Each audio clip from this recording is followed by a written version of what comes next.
오늘 일정이 여러 개인 걸로 알고 있는데 혹시 이전 회차에서 여기로 달려오신 분들 계시려나요? 아, 계시군요. 네. 방금 손 드신 분들을 중점적으로 좀 바라봐 주시길 바라요. 계속 쫓아다니는 이유가 없으니까. 오늘 오신 관객 여러분께 인사 한 말씀씩 먼저 부탁드릴 텐데요. 감독님부터 해주실까요? 네. 너와나 연출한 조현철입니다. 이렇게 주말 맞죠? 네. 시간 내서 보러 와주셔서 감사합니다.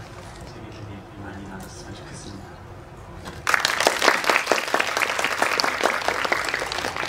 안녕하세요. 너하나에서 하은 역할을 맡은 김시은입니다.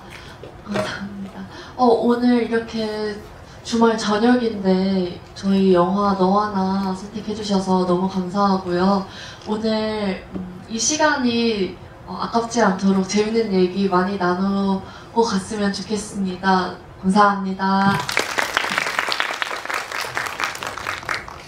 안녕하세요. 너하나에서 세비 역할 연기한 박혜수입니다. 반갑습니다.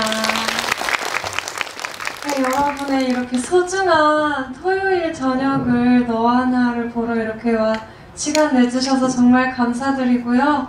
오늘 저희 앞으로 1시간 남짓 좀 안 되지는 시간 동안 좋은 얘기 많이 나누고 가요. 감사합니다.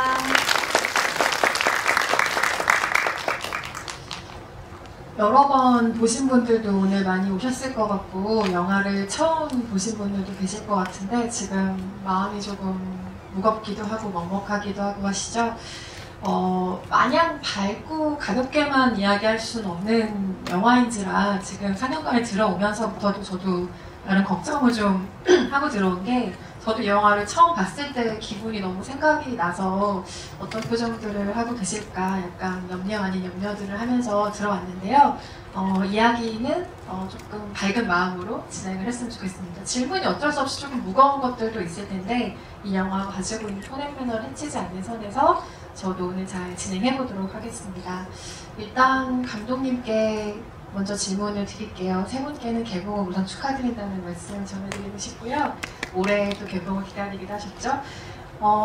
영화는 사실 누군가에게 보여주려고 만드는 것이잖아요. 영화로서 이야기를 걸고 싶은 마음이 영화를 창작하게 하는 첫 번째 스텝일 텐데 저는 이 영화를 처음 봤을 때 인상이 조금 독특했어요. 왜냐면 1차적인 목표가 어쩌면 불특정 다수를 향하는 게 아닐 수도 있겠다라는 인상이 좀 들었던 것 같아요. 그러니까 누군가에게 보여주기 위해서 만드는 게 영화라면 이 영화는 그들에게 이 영화가 어떻게 보일까의 문제라기보다 내가 이 캐릭터들 그리고 캐릭터끼리 서로를 어떻게 바라보게 만들까? 그러니까 조금 더 개인적인 느낌이 나는 작품이었다고 할까요? 이것은 저 개인적인 어떤 해석일 수도 있을 테고 그래서 언젠가 어떤 방식으로든 한번 털지 않고서는 앞으로 나아갈 수 없게 만드는 마음이 저는 살면서 누군가에게 꼭 있다고 생각하는데 아마 감독님께 그런 시작이 아니었을까. 그러니까 설령 극단적으로 아무도 봐주지 않더라도 그것이 영화를 만들도록 한 어떤 개인적인 마음에서 조금 비롯된 작업이 아니었을까 싶기도 한데요. 네. 질문이 너무 모호하죠? 영화는 사실 질문 어떻게 해야 될지 잘 모르겠더라고요. 그래서 그러니까 질문이 명확하게 똑 떨어지는 영화도 있지만 좀 자기의 감흥이 좀 더 증폭되는 작품이 있는데 소장해서 그런 것 같기도 해요. 어쨌든 누군가와 같이 이야기 나누고 싶어서 만드신 것일 텐데 말이죠. 영화를 쓸 당시에는 막연하게 대중을 생각하고 영화를 썼다기보다는 그냥 저희 영화에서는 특히나 하은이로 대표되는 어떤 개인을 계속해서 떠올렸고 약간은 시나리오를 쓸 때 기도하는 마음과 비슷했었던 것 같아요. 뭔가를 계속해서 구하려고 하고 나한테 어떤 것들이 찾아와 줬으면 하고 어떤 사건들을 기다리고 이런 마음으로 계속해서 시나리오를 발전을 시켜나갔던 것 같아요. 아마도 그래서 그런 느낌을 받으신 게 아닐까 싶습니다. 실례지만 맨 뒤쪽까지 잘 들리시죠? 감독님 조금만 더 데시벨을 높여주시면 감사하겠고요. 사회 구성원 한 명 한 명이 저는 참사와 사회적인 죽음을 대하는 각자의 태도가 있다고 생각을 해요. 그게 왜냐하면 각자에게 머물고 좀 확장되는 속도도 다르고 깊이도 다르고 그 사람마다 소화하는 시간도 좀 다르기 때문인 것 같은데 이 영화는 그 작품, 그 마음이 작품, 그러니까 글로 먼저 이어진 경우이기도 하죠. 누군가는 그걸 그냥 마음에 묻어두거나 혹은 누군가와의 대화로 털어버리거나 아니면 연기를 하거나 여러 가지 방식이 있었을 텐데 글로 이어지기까지 그 과정들이 좀 궁금해요. 좀 모호한 설명이 되더라도 그 생각이 어떻게 글을 쓰기까지의 마음으로 이어졌는지에 대한 이야기는 좀 들어보고 싶습니다.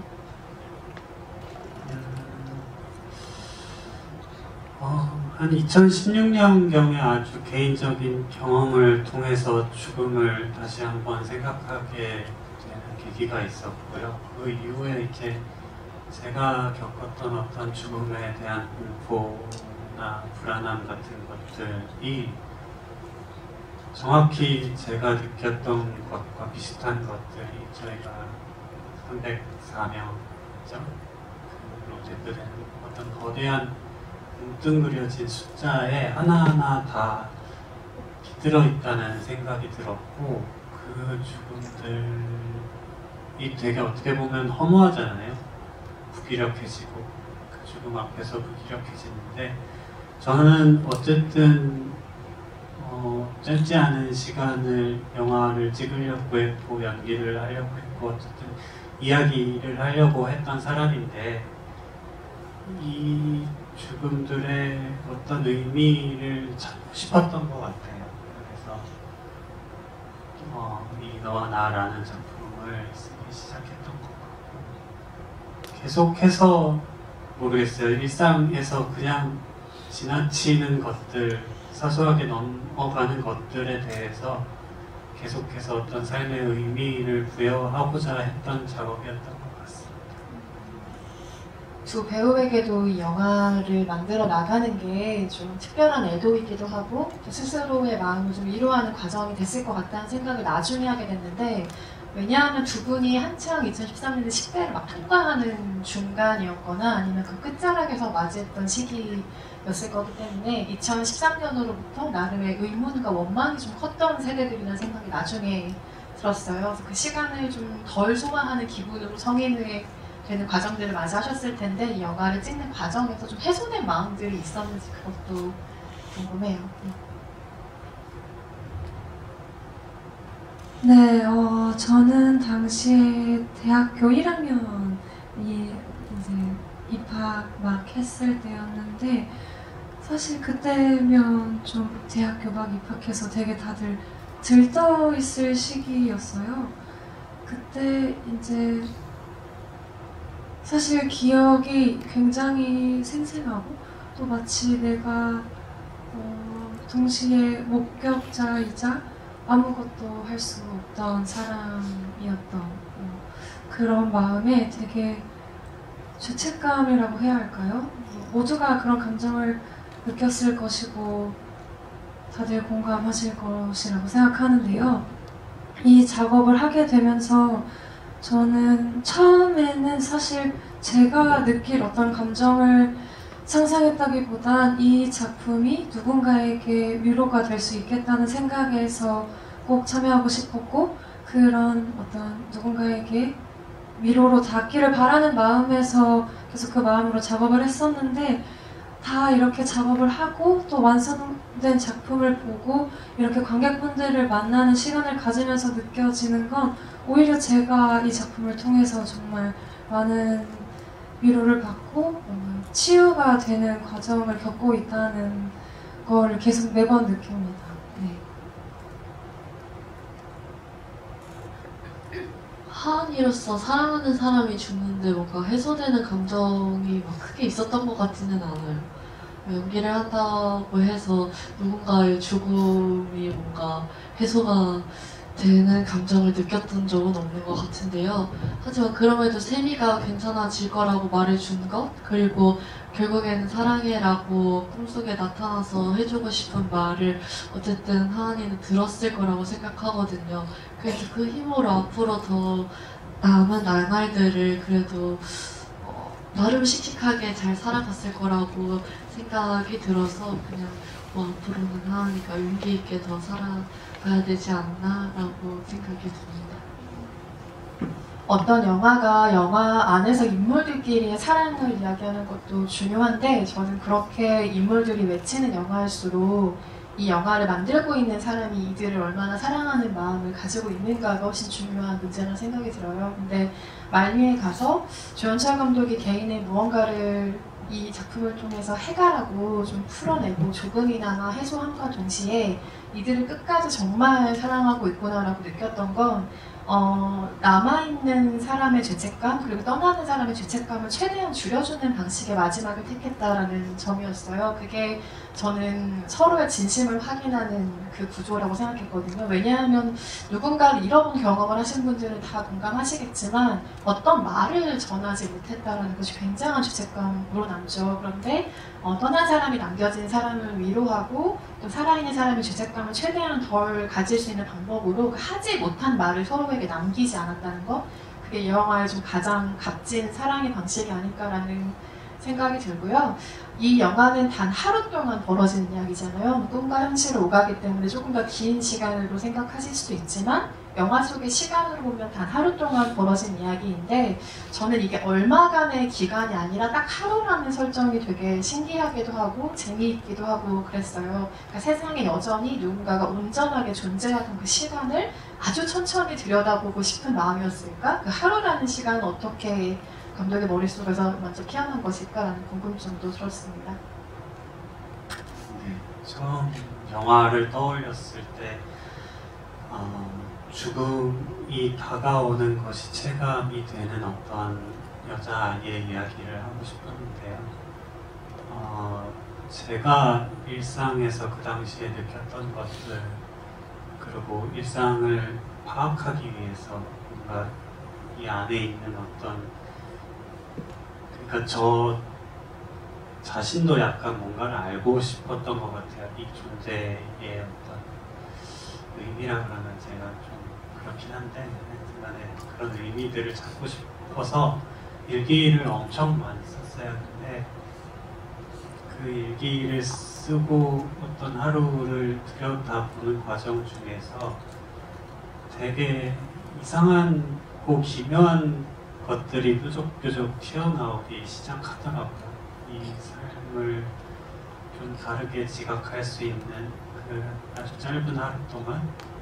그래서 어떤 아주 한정된 시간 안에서 아주 낯설고 기이하고 하지만 어떻게 보면 너무나도 익숙하고 평범한 일들을 얘기하고 싶었던 것 같습니다.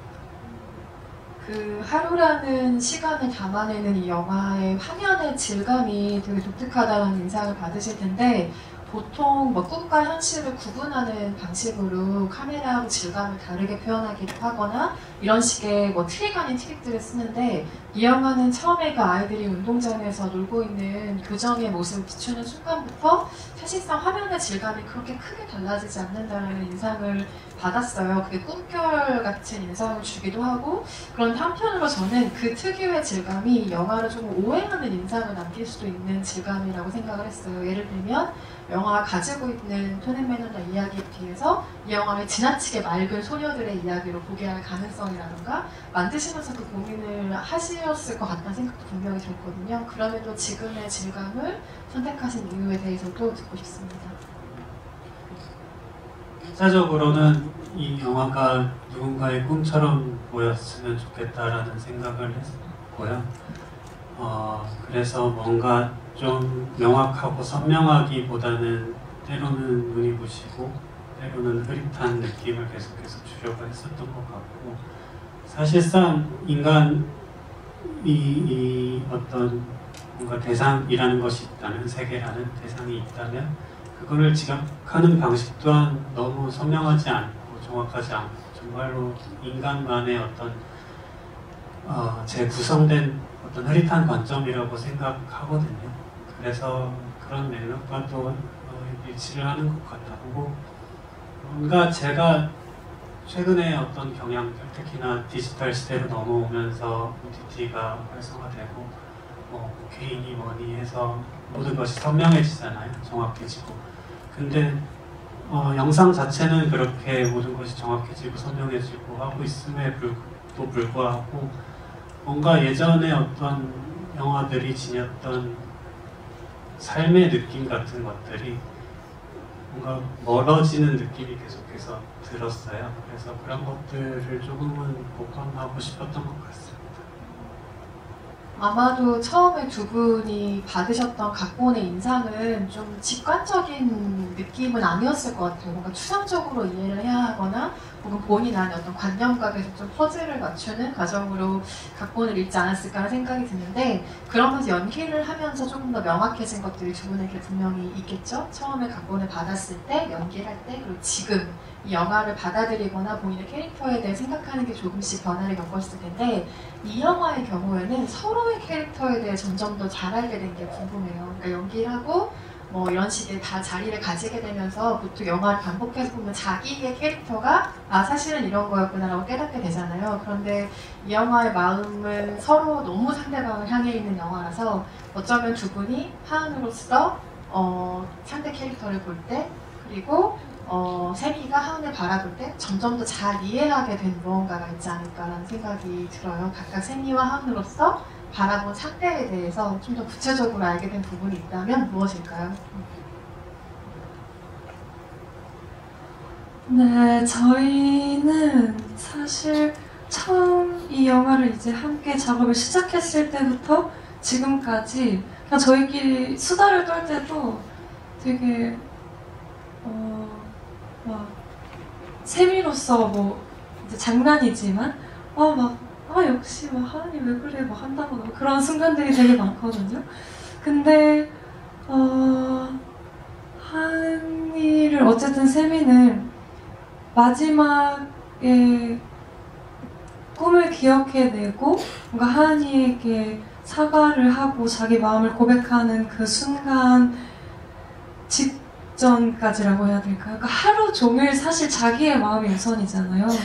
근데 그런 아이가 자기의 마음이 우선이고 감정 기복도 심하고 너무 사랑받고 싶어하는 그런 아이가 결국에는 누군가를 나와 다른 누군가를 이해하게 된다는 게 정말 큰 사랑의 힘이라고 생각했고, 그런 세미를 제가 연기하면서 그런 세미를 경험하면서 저도 그냥 박혜수인 저도 좀 더 다른 사람들의 마음을 이해할 수 있게 되고 또는 이해하려고 노력하게 됐던 것 같아요. 그래서 네 저희끼리는 이제 세미가 됐다가 하은이가 됐다가 서로 굉장히 서로를 잘 이해하고 있는 것 같아요. 네, 그렇습니다. 하은은 세미에 대해 점점 더 잘 알게 된 게 있나요? 영화를 촬영하면서요? 촬영하면서 혹은 영화를 다 찍은 이후에 더 잘 알게 되는 것들이라면? 세미에 대해서 알게 되는 거? 근데 세미에 대해서 뭔가 더 잘 알게 됐다기보다는 세미를 저는 그래도 이해하고 있다고 생각을 했고 그렇게 믿었는데 점점 갈수록 그런 뭔가 세미의 나를 향한 뭐 어쩌면 뭐라고 표현을 해야 될까요? 집착이라고 해도 되나요? 그 집착하는 그 마음이 그냥 너무 내가 그 모습까지조차도 완벽하게 사랑할 수 있게 된 것 같아요. 점점 가면 갈수록. 처음에는 그래도 이해하는 척을 했던 것 같은데 아니요. 근데 제가 혹시 잘못 아니야. 저는 이 관계에 있어서 최고의 하루를 보여주어야겠다라고 생각을 했거든요. 그래서 그 하루가 얘네들한테는 최고의 하루였겠지만 만약에 세미가 돌아왔다면 얘네들은 한 달도 안 돼서 다시 싸우고 헤어지고 절개하고 이랬을 거라고 생각했기 때문에 아니에요. 저는 다 이해해줬을 거예요. 다음 입장에서 그렇게 믿고 싶었겠죠. 내가 세미랑 영원히 함께 할 거야. 우리 영원히 함께 할 거라고요. 아니, 세미가 성숙해졌을 수도 있는 거잖아요. 인간이 그렇게 쉽게 할 것 같지 않아요. 각자의 캐릭터에 대해 더 잘 알게 된 부분을 따뜻하게 말해주고 있었는데 감독님이 또 차갑게 현실 인지를 해주시는데 여기 들어오기 직전에 대기실에서 그 두 배우가 감독님에게 되게 귀여운 집착 아닌 집착을 하면서 감독님이 누워있지 못하게 자꾸 했거든요. 그에 대한 소심한 복수가 아닐까라는 생각을 지금 잠깐 해보고 서로가 좀 서로에게 되게 끈끈한 애착 관계를 가지는 영화가 됐구나라는 것을 영화 바깥에서도 제가 잠깐 목격했던 시간이기도 한 것 같아요. 영화가 좀 은유도 많고 이건 뭘까를 생각하게 하는 메타포들도 많은데 후반부 묘사들은 저는 생각보다는 직접적이라는 생각이 들었어요. 그게 아마 남아있는 하은을 묘사하는 방식이었을 텐데 예를 들면 납골당을 혼자 이렇게 걷는다거나 아니면 두 사람이 함께 탔던 버스 안에서 뉴스를 듣는다거나 하는 것은 이전에 이 영화가 갖고 있던 표현의 톤보다 조금은 직접적이라는 인상을 받았는데 그 역시 어떤 편집상의 과정에서 혹은 각본상의 과정에서 어떤 생각으로 인해서 만들어진 구성일 거라는 생각이 듭니다. 초반에 이 영화를 쓸 당시에는 훨씬 덜 직접적인 방식으로 접근을 했었는데요. 그래서 초반에만 해도 2016년이니까요. 2016년에 친구들한테 수학여행 전날 어떤 아이들에 대한 얘기하라고 하면 100이면 100 다 이게 세월호 얘기를 하는 거를 알았는데 이게 시간이 지날수록 사람들이 이거를 캐치를 못하더라고요. 그게 체감이 됐고 제가 이걸 한 6년 준비하고 찍었으니까 6년 동안 사람들 기억 속에서 많이 잊혀져 가는구나 라는 생각이 들었고 그래서 어쩔 수 없이 이제 후반으로 갈수록 어떤 선택들을 직접적인 선택들을 해야 했던 것 같습니다. 혹시 그 연장선 중에 하나가 기래연 배우가 연기하는 잃어버렸던 강아지를 다시 찾는 중요한 여성의 이야기일까요? 왜냐하면 그 아이들이 진순이라 부르던 그 강아지를 다시 품에안은 아주머니가 그 잃었던 존재가 내 품으로 돌아왔을 때 어떤 기쁨 같은 것들 그리고 이 상태를 잃었을 때 상실감이 얼마나 큰지에 대한 이야기를 하는 과정이 있는데 영화에 대해서 구체적으로 이야기하는 자리니까 구체적인 워딩을 쓰면 저는 그게 돌아오지 못한 아이들을 바라봐야 하는 어머니의 아주 직접적인 대사처럼 느끼기도 한 부분들이 있었어요. 그래서 말씀하신 것처럼 조금 직접적인 코드들이 삽입되는 와중에 그 강아지를 잃었던 사람의 이야기가 투입된 것인지 그것도 궁금합니다. 강아지에 대한 메타포는 사실 좀 초반부터 있었던 거고요. 제가 이 영화에 어떤 상징들이 많다, 메타포가 많다 하고 볼 수도 있겠지만 저는 그보다는 약간은 그 어떤 사물들이나 인물들에 얽힌 이야기를 더 중요시했거든요. 사물들에 얽힌 이야기, 사소한 사물들, 사과나 곳의 기링이나 아이들이 만졌던 지점토나 혹은 거울이나 이런 것들에 얽힌 이야기가 더 중요했고 이게 어떤 딱 무엇을 지칭하는 상징이라기보다는 그래서 관객이 단순히 이 눈앞에 비치는 사물을 지각하는 것 이외에 그 내면에 얽힌 어떤 이야기를 상상하거나 생각해 봤으면 좋겠다라고 생각했던 것 같아요. 근데 말씀해주신 강아지들 같은 경우에는 사실은 딱 정말 명확하게 저는 의도적으로 아이들을 생각을 하고 썼죠.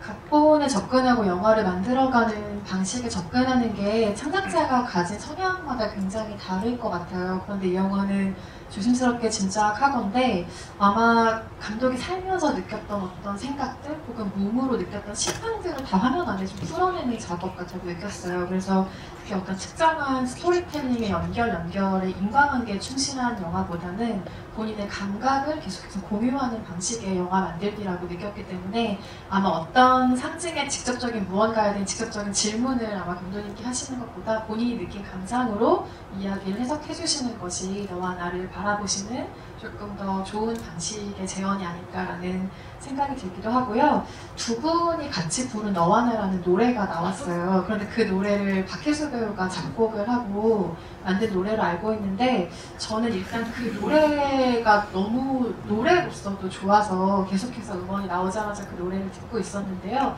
그 노래를 만들 때의 마음은 어떠셨어요? 이 영화를 촬영할 때의 마음과는 또 조금 다르지 않았을까 싶은 생각이 들어서요.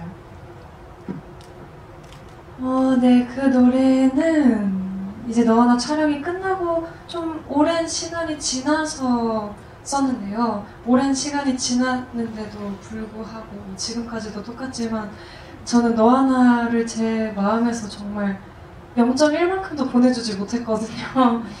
엄청 아직도 얘기하다 보면은 매번 막 울고 그러는데 그래서 그 노래를 만들 때 그 가사를 쓸 때에는 세미와 하은이가 서로에게 보내는 편지말이라고 생각하고 가사를 썼어요. 그래서 서로 해지는 노을을 보고 있으면 나는 네가 되기도 해, 이런 가사가 있는데요. 그런 마음을 담아서 노래로 만들고 싶었던 것 같아요. 영화 안에서는 하은이에게 쓴 세미의 편지만 우리가 들을 수 있기 때문에 만약에 그 편지를 받았다면 어떤 답장을 했을 것인가에 대한 궁금증 같은 것들도 있는데 이 노래 가사로서 조금 우리가 유추를 해보면 좋을 것 같고요. 아까부터 두 분이 왜 자꾸 웃고 있냐면 제가 노래 시킬 거라고 했거든요. 그래서 그 노래를 부르시는 톤의 매너가 너무 좋아서 오늘 또 개봉 직후 주말에 오신 관객 여러분들이 선물로 잠깐 들려주시면 어떨까. 레코딩 하실 분들은 지금 준비를 좀 해주시고요. 개인 소장으로 짤막하게 불러주실 수 있다면 두 분이 화음을 좀 맞춰주시면 좋겠습니다. 안 봤는데? 박수를 보내드릴까요? 너의 언어로 알려줬던 아름다운 것들을 생각해내. 끝이에요? 네, 이런 노래입니다. 대기실에서 훨씬 잘했어요. 어쨌든 그 너와 나라는 노래를 들으면 이 영화를 본 이후에 감흥이 진짜 진하게 증폭되는 느낌이 있어요. 응원 사이트에도 나와 있으니까 오늘 돌아가시는 길에 한 번씩 그 음악을 들어주시면 너무 좋을 것 같고요. 마지막으로 제가 세 분께 공통 질문 하나만 드리고 채팅방의 질문들 같이 볼 텐데요. 이 영화는 결과적으로 너무너무 사랑에 대한 영화죠. 사랑이라고 외치고 그 사랑을 받아들이고 이해하고 서로를 안는 사랑에 대한 이야기인데 이 영화를 보기 전에 본인이 생각하던 사랑의 개념과 이 영화를 찍고 나서의 개념이 조금 달라진 부분들도 분명히 있을 거라고 생각해요. 조금 더 넓어진 사람도 있을 테고 좀 더 깊어진 사람도 있을 테고 아니면 전혀 다른 개념의 무언가를 생각하기도 했을 테고요. 관련된 답변을 한 분씩 들어보고 채팅방 질문들을 소화하겠습니다. 혜주 배우님부터 해주실까요? 저는 이 영화 너와 나를 통해서 사랑이라는 거에 대한 생각이 정말 많이 달라졌고 또 이렇게나 사랑에 대해서 많이 생각하고 많이 뱉은 적이 있었나 싶을 정도로 굉장히 충만해졌거든요. 일단 제가 그동안 알고 느끼고 인지하고 있던 사랑의 개념에서 정말 많이 확장되었어요. 일단 감독님이 이 영화에 담고 싶으셨던 메시지, 또 감독님이 뭐라고 표현해야 될까요? 이렇게 사적으로 이야기 나눌 때나 이 영화에 대한 이야기를 해주실 때 뭔가 이 세상을 바라보시는 시각이 굉장히 뭔가 기본적으로 사랑을 장착하고 보시는 그런 면이 있으시거든요. 그래서 그 영향을 받은 것 같고 어떤 제 주변 사람들에 대한 그런 사랑뿐만 아니라 좀 더 넓어진 사회적인 어떤 일들에 대해서나 그냥 내가 아닌 타인 모두에 대한 사랑의 감각들이 조금 생겨난 것 같아요. 그래서 감독님 다시 한번 감사합니다.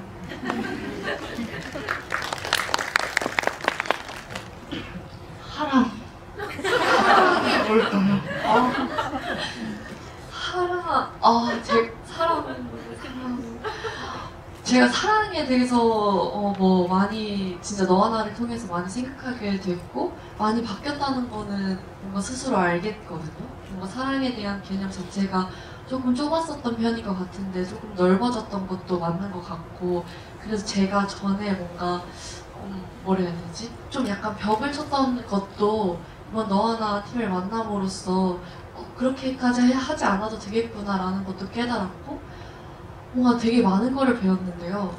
너와 나를 하면서 사랑도 많이 받고 사랑을 어떻게 생각을 해야 될지에 대한 생각들의 개념도 조금씩 바뀌었는데 딱 어떤 한 단어로 정의하기가 조금 어려운 것 같고 또 뭔가 하루하루 달라지는 것 같거든요. 뭐 언제는 사랑에 대해서 너무 오늘은 사랑을 꼭 뭔가 표현하고 싶은 날이고 되게 충만한 날이었다가도 또 그렇지 않은 날이 뭔가 회의감이 들 때도 있고 이런 감정들이 막 오가가지고 딱 뭔가 사랑에 대한 개념을 딱 하나로 정의하지 못하겠어요. 너무 어려운 것 같아요, 사랑. 근데 저는 이제 조현철 감독님이 담고 있는 뭔가 사랑의 메시지가 너무 좋아서 이 작품을 꼭 같이 함께 하고 싶다라는 생각을 했었거든요. 진심으로요. 그래가지고 이 영화 너와 나라는 작품에 함께 참여하게 돼서 너무 행복하고 또 이렇게 관객분들을 만나고 영화에 대해서 같이 대화 나눌 수 있고 이런 시간들이 그냥 지금 요 근래가 가장 뭔가 사랑으로 되게 가득 차 있는 시기인 것 같다고 많이 느껴요. 그래서 제가 좀 요즘 많이 들떠있는 것 같아서 제가 들뜬 건 별로 안 좋아하거든요. 그래서 그런 마음을 조금 자제하려고 하는데 왜요? 자제하려고 하는데 너무 좋아서 계속해서 새어나오는 것 같아요. 그리고 또 팀 너와 나가 너무 좋아가지고 예전에는 잘 안 삐졌는데 요즘에는 뭔가 삐지는 감정도 생기고 서운한 마음도 생기는 것 같을 정도로 애정도가 많이 높아진 그런 작품이에요.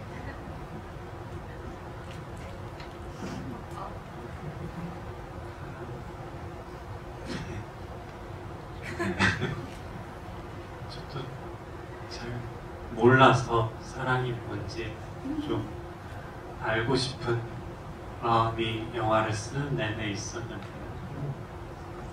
근데 이게 알았다고 생각하는 순간 뭔가 그게 날아가 버려서 항상 알았다가 모르겠다가를 반복을 하더라고요. 근데 그냥 단순하게 제가 요새 시골에 사는데 저기 뭐죠? 마당에 구절초가 하얀 꽃이 이렇게 풀 죽어서 누워 있는데 마당에 해가 이렇게 싹 드니까 얘가 조금 살아나는 게 보이더라고요. 그래서 그냥 뭔지는 모르겠는데 아주 단순한 어떤 것이라고 생각을 계속해서 하고 있고 근데 이게 마냥 어떤 저한테 사랑이라는 것이 약간 들뜨거나 잠시 이렇게 막 뭔가 설레거나 이런 것도 아니고 뭔가 낭만적인 느낌도 아니거든요. 저한테 사랑은 그보다는 좀 더 차갑지만 뭔가 우리를 움직이게 하고 뭔가 행동하게 하고 그런 게 아닐까 싶어요.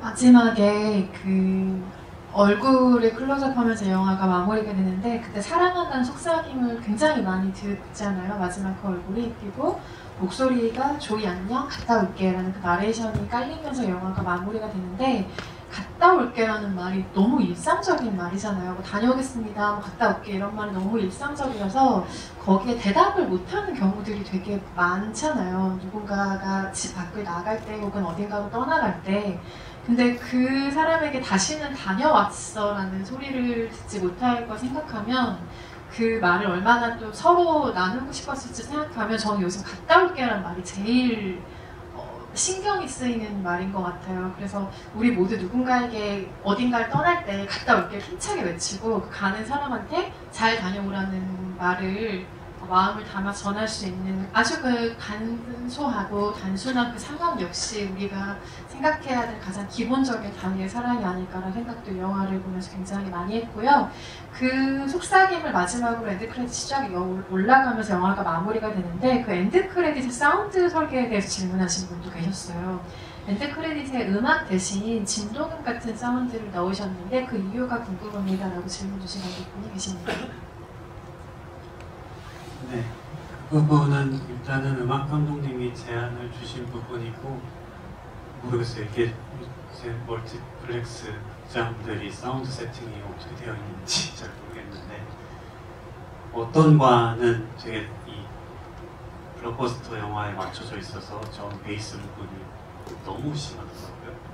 그래서 거의 친이 나는 경우도 있고 어떤 관은 그냥 거의 안 들리는 경우도 있는데 아예 그냥 저희가 애초에 의도했던 거는 분명히 여기에 진동을 하고 있고 존재하지만 눈에 보이지 않는 어떤 것이라고 생각을 했던 것 같아요. 그게 그냥 단순하게 생각하시면 여기 있는 존재 이후에 어떤 다른 존재 같은 느낌으로 설계를 했던 것 같습니다. 많이들 알고 계시지만 영화의 음악 감독은 혁오 밴드를 이끌고 오혁 씨이시기도 하시죠. 그 마지막에 진동음에 대한 얘기를 들으니까 영화 안에 그런 장면이 많잖아요. 뭐 물컵이 아주 가득 찬 것이 테이블 끝에 좀 위태롭게 걸쳐져 있다거나 누군가가 먹고 간 사과가 계속 보여진다거나 처음에는 그 하나의 의미를 막 궁금하면서 저도 이 영화를 봤던 것 같은데 나중에 그 엔드 크레딧이 올라가고 진동음까지 느끼고 나니까 그냥 누군가 있었던 흔적이구나라고 아주 자연스럽게 받아들이게 됐어요. 누군가 물을 마시고 바로 직후에 내려놓았기 때문에 물이 불빛 찰랑이는 것일 테고 사과가 발견되지 않았다는 것은 먹은 직후라는 뜻이기도 하겠죠. 그래서 그런 것들을 생각하면서 누군가가 있었던 자리를 아주 따뜻하게 계속해서 남겨두고 있는 영화구나라는 생각을 그 엔드 크레딧 사운드에서 저도 감지했던 기억이 있습니다. 안산에 살고 계신 분도 지금 관객 여러분이 오신 것 같아요. 근데 굉장히 구체적인 질문을 주셨는데 안산에 202번 버스가 없다고 그래서 그 202번 버스에 대해서 물어보신 분들도 계시네요. 이게 네 저희 영화가 대부분이 안산에서 찍은 게 맞지만 이게 정말 딱 그냥 이게 단원고야 이게 세월호야 그러니까 어떤 이 보증을 집착을 하지 않으려고 했었던 것 같아요. 오히려 이렇게 조금은 흐트러뜨려 놓음으로써 보다 많은 관객이 조금은 이 이야기에 어떤 보편성을 얻고 감정을 이입할 수 있는 계기를 좀 만들고 싶었고 너무 구체적인 어떤 세팅들은 맞추려고 쓰지는 않았었던 것 같습니다.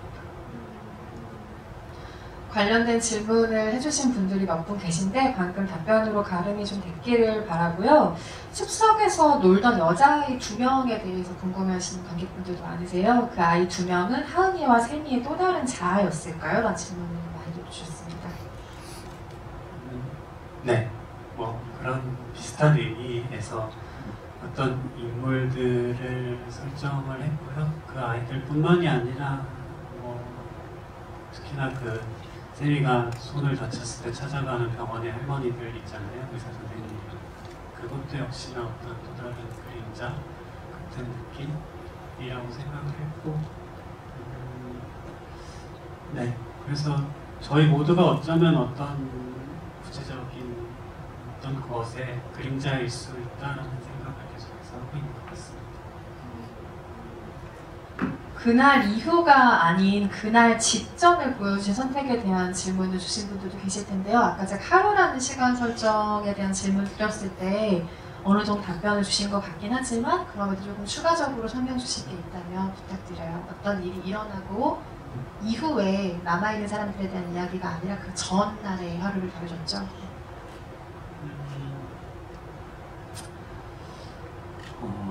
일단은 아까 말씀드렸다시피 어떤 죽음이 다가오는 것이 체감이 되는 하루여야 했고 근데 또 어떤 사고가 일어난다거나 뭐 어디로 구체적으로 향하는 장면이 보여진다거나 하는 것들은 어떻게 보면 스펙타클로 소비가 될 수가 있기 때문에 그런 것들은 하고 싶지 않았고, 그 이후에 이 사건 이후에 어떤 위로나 진상규명이나 이런 것들은 그러니까 극영화를 찍는 저의 역할이 아닌 것 같았어요. 그러니까 이를테면 사회에 어떤 각자의 소명이 있고 역할들이 있다면 저의 위치는 이 하루 전날 아이들의 생생한 모습을 복원을 하는 것이 어떻게 보면 내가 이 시대, 동시대를 살아가는 사람으로서 할 수 있는 일이 아닐까라고 생각했던 것 같습니다. 문제의 또리아범에 대한 질문들도 많이 올라와 있는데, 박정민 배우를 캐스팅한 이유와 과정에 대한 이야기들 많이 궁금해하고 계시네요. 정민이는 그 당시에 정민이가 무슨 단편 작업, 브레이드의 연장선거라는 작업을 하면서 음악 감독이 필요한데 트레이드 느낌으로 저희 형을 소개시켜주면서 정민이를 알았던 것 같고요. 저는 뭐라 그래야 될까요? 영화라는 것이 어쨌든 남의 돈으로 찍는 거기 때문에 이게 조금은 더 많은 사람들이 봤으면 하는 소망이 있었어요. 근데 뭐 시나리오 쓸 때 막연하게 대중을 위해서 쓴 건 아니지만, 또 개인을 위해서 쓴 거지만, 그래도 이게 결과물이 나왔을 때 좀 더 많은 사람들이 보는 게 어떤 이 영화라는 매체에 대한, 이 산업에 대한 같이 함께 해준 사람들에 대한 어떤 염치라고 생각했기 때문에 카메오 정민이를 쓸 캐스팅을 했었던 것 같습니다. 이 영화가 꿈과 현실을 아주 명확하게 구분해주는 장면들도 있지만, 보기에 따라서 관객 여러분 각자가 꿈과 현실을 받아들이는 장면들이 당연히 다를 것이기 때문에 아마 이 질문을 주신 것 같은데요. 세미가 하은을 안아주면서 본인의 꿈을 이야기하는 장면이 있는데요. 저는 이것이 성인이 된 하은이 꿈을 꾸고 있는 것이 아닐까 하는 생각도 들었습니다. 라는 질문 주시면서요. 의도하신 것인지 궁금하다는 질문을 주셨는데, 저는 이게 배우들의 해석이 궁금해요. 이런 생각을 혹시 해보신 적이 있나요? 아니면 자신만의 그 장면에 대한 생각은 어떤가요? 꿈에 대해 처음 듣게 되죠. 그 장면에서 하은은.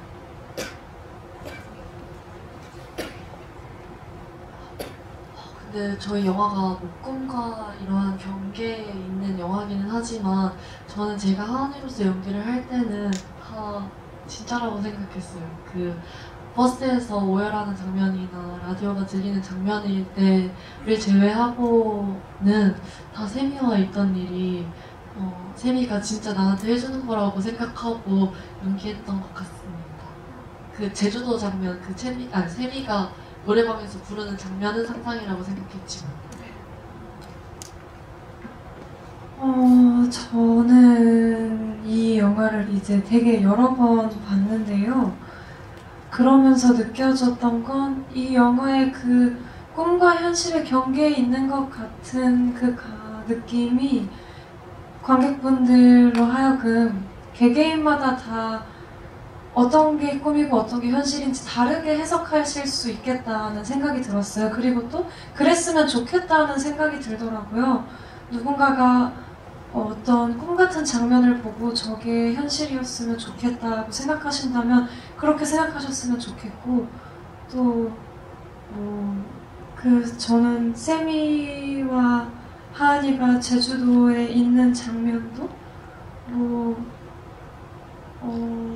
누군가의 염원 속에서는 실현이 된 그런 장면일 수도 있잖아요. 그렇게 그것들을 다 어떤 이렇게 구분지어서 보다는 그냥 다 우리의 마음속에 뭔가 그 나름의 현실로 받아들이면 어떨까, 그렇게 생각이 드네요. 지금 제가 영화를 보면서 이 디테일을 놓쳤었나라고 잠깐 헷갈리는데, 둘이 별명을 부를 때 세미를 쌤쌤이라고 부르잖아요. 근데 혹시 하은이를 부르는 별명이 있었어요, 현장에서? 없었어요. 하은이가 별명으로 부르기가 좀 어려운 이름인가 보아요. 순간적으로 갑자기 궁금증이 들었고요. 영화의 영문 이름이 드림송인 이유가 있을까요? 라는 질문을 주셨는데, 이 질문을 마지막으로 여쭤보겠습니다. 네.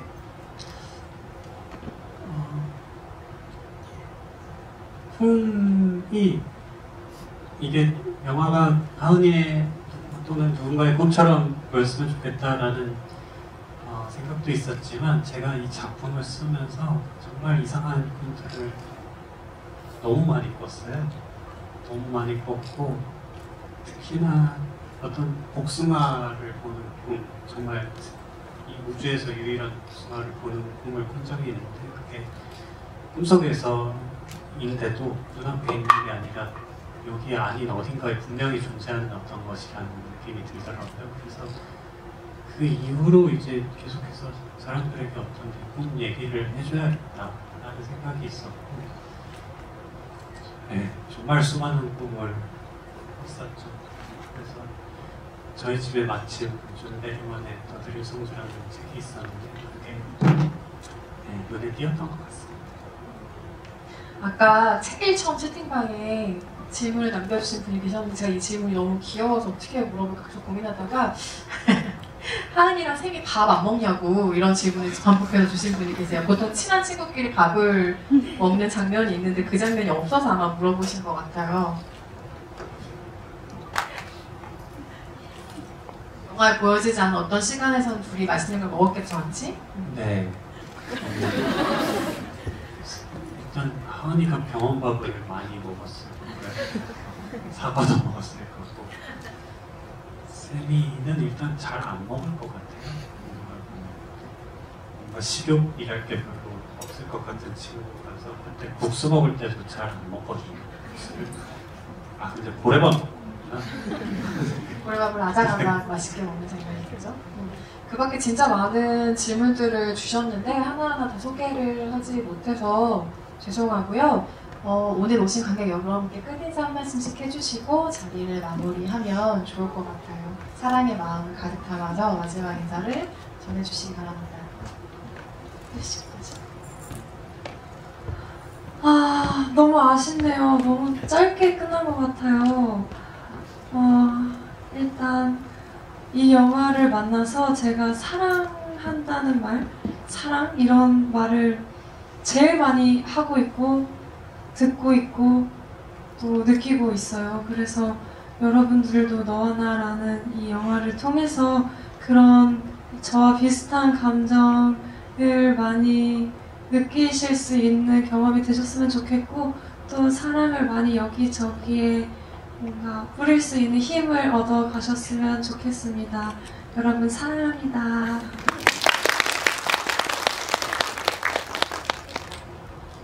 오늘 이렇게 귀한 시간 내주셔서 정말 너무너무 감사합니다. 진짜 주말에 이렇게 시간 내서 와주신 게 얼마나 진짜 힘든 일인지 알기 때문에 더더욱 감사한 마음이 드는데요. 끝까지 너무 열심히 들어주셔가지고 제가 너무 신이 나는 것 같아요. 오늘 영화 관람이 재밌으셨다면 영화 후기 많이 남겨주시면 제가 다 찾아보겠습니다. 좋은 주말 보내시고요. 앞으로 남은 날들도 다 행복하게 그리고 사랑으로 가득 충만하게 느끼면서 잘 지내셨으면 좋겠습니다. 감사합니다.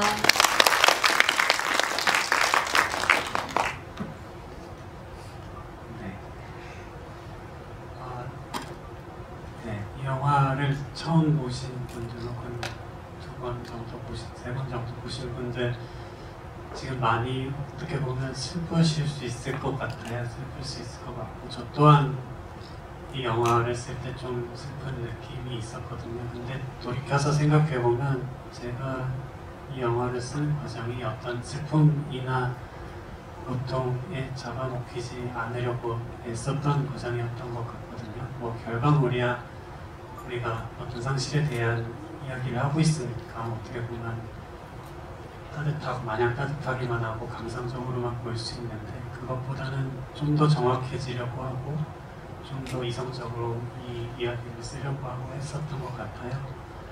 그런 과정에서 저가 느꼈던 슬픔이 어느 순간 마음속에 꽉 차오르는 것 같은 일종의 고향감처럼 느껴지기도 했거든요. 그러니까 저는 아까 말씀드렸듯이 사랑이라는 것은 잘 모르겠는데 사랑은 어쨌든 필연적으로 어떤 고통과 함께 한다라고 생각을 하거든요. 그런 것에 너무 좌절하지 마시고 슬퍼하지 마시고 좀 이 슬픔과 고통 같은 것들을 동력으로 바꿔 나가는 힘을 이 영화를 통해 받으셨으면 좋겠고 세미가 언제나 여기 스크린 속에 있으니까 너무 힘이 들어서 주저앉고 싶으실 때는 세미를 다시 한번 찾아주시고 위로받으시고 또 그 다음에 살아갈 힘을 얻으셨으면 좋겠습니다. 감사합니다. 살아가면서 뭐 안 겪으면 좋겠지만 사랑하는 존재를 잃어버리는 건 어쩔 수 없는 일이죠. 그게 뭐 사람일 수도 있고 영화 안에서 등장하는 반려동물일 수도 있고 아니면 어떤 시절일 수도 있을 텐데 그것을 잘 떠나보내고 계속해서 사랑하는 마음을 가지는 것이 우리 각자가 가지는 애도의 최선이 아닐까라고 생각을 해요. 지금 이 시즌이 되면 또 떠오르는 어떤 사회적인 참사들이 또 분명히 있으실 거고 어떤 개인적인 현실을 매번 생각하시는 분들도 계실 텐데 이 영화가 큰 위로가 된다면 좋겠고요. 오늘 우주에서 하나밖에 오늘 빨간 수박답게 또 빨간색 옷을 입고 왔는데 각자가 정말 우주에서 하나밖에 없는 존재라는 생각을 이 영화를 보면서 다시 한번 했습니다. 그 모든 존재에게 사랑을 가득가득 전해주는 날들 있으기를 바랍니다. 영화 재미있게 보셨다면 주변에 좋은 입소문도 많이 부탁드리겠고요. 주말 잘 보내시기 바랍니다. 감사합니다.